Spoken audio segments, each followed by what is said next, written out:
morning, my family. So today's video is actually for my parents. I really have wanted to start making videos for my parents at home because I know right now you guys are being their teacher, and that is something not quite in the norm, or you might be feeling confused on what to do or how to best help them.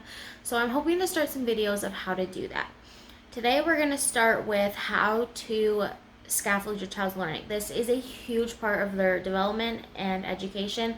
I can't stress that enough. So this idea comes from Lev Vygotsky. His concept is called Zone of Proximal Development, or ZPD. That scaffolding is what your child can do, and then you as the parent or educator is adding on top of what they do know, but it's new information. So Vygotsky's model here is what your child can do is the green circle. The purple circle is what they can do with help, and the blue circle is what they can't do. The purple circle is the zone of proximal development. So an example of this that my toddler parents might be experiencing right now is potty training. Your child is able to go to the bathroom by themselves, but they may need help pulling down their pants or maybe wiping after going number 2. And something that they cannot do yet, even without your help, is potty trained at night. So they still need to wear a pull-up at bedtime. And so some ways to scaffold your child's learning is ask questions. Asking questions non-stop is a really great way to scaffold your child's learning. And it's really important that these questions are completely open-ended, not yes or no questions, which I know can be really hard. I am still guilty of this as a professional educator, so I don't expect you guys to be perfect. So some questions to ask are, and I wrote down some notes, I apologize. I have a hard time remembering what I want to say. So, one might be using synonyms. So, you're looking at a book and they say, oh, that's a cow. And you could add to the learning by saying, yes, that is a cow. Did you know that a baby cow is called a calf? So that's just adding to the vocabulary. You could model, and so this might be kind of part of going back to potty training. You could model how that they properly wipe after going number 2. Or you could model that, before mommy and daddy goes to bed, they go potty, and then, excuse me, and when you wake up, you go to the bathroom again. And so some questions you could ask is, what happens if we do blank? This could be with doing anything. This could be while you're cooking. That is a great way to get your child involved and really have some daily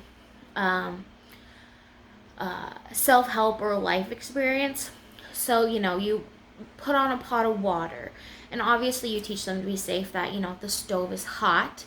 But what happens if we put on a pot of water? Wow, the water starts boiling. That means our water is very, very hot, and now we can put our pasta in the water, or something like that. And another question could be, how many? This could be used in so many examples. You could be reading a book and you could go, wow, how many monkeys do you see? It doesn't even have to be a book about counting. It could be a book about, the jungle, and that page has 4 monkeys on it. You could count the monkeys. This could also go back into the kitchen. You're cutting up banana slices maybe, and you could count how many banana slices that you're handing your child. Oh wow, here's 1 banana slice, here's 2, here's 3, here's 4, and here's 5 banana slices. And really trying to get your child to involve in that counting is the best way to do that also. And another way could be, what else can you tell me about blank? Again, these questions are so universal. They could be used in anything that you're doing with your child. You could be outside playing, and maybe you're going for a walk while practicing our social distancing right now, and you see a flower, and it's like, wow, I see a flower. What could you tell me about it? Oh wow, that flower is purple. Yes, that flower is called a tulip, or something like that.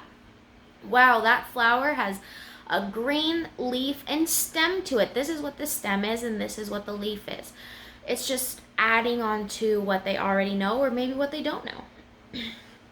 And another question could be, how could we do blank?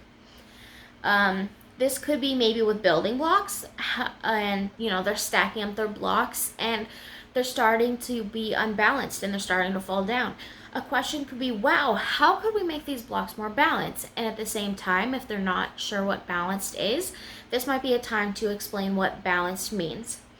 A child-friendly version of the definition of balance may be something along the lines of, balancing is where something is able to stand by itself. And you could connect that example to maybe when they ride their bike. You are balancing by holding your body up while you pedal your bike. It's really important that if you define something, to try and connect it to something they already know. And one last example I have for today, these questions are endless, is why do you think blank is happening? This could also go with the blocks. Why do you think the blocks are falling down? I wonder why. And some of these questions are toddler appropriate, and some of these questions are more preschool appropriate. These are very age versatile. It just depends on how you use them. I hope this video helped. I really am hoping to start more videos for my families and my parents. If you have any questions, please reach out, and I will put some information in the description box of some links for some more reading and parent-friendly examples, and just how to become a better teacher to your child, because I know this is unknown territory and can be really confusing and maybe a little scary. I hope everybody has a great day. Bye! I just wanted to add that I know you guys are doing the best that you can possible. I don't want you to feel like that I don't think that you are. These videos are truly meant to try and help you become a better educator for your child. I know that you all have your best interest in mind of your child, and I feel like maybe I didn't quite stress that enough earlier, and I apologize. I know right now is a really difficult time.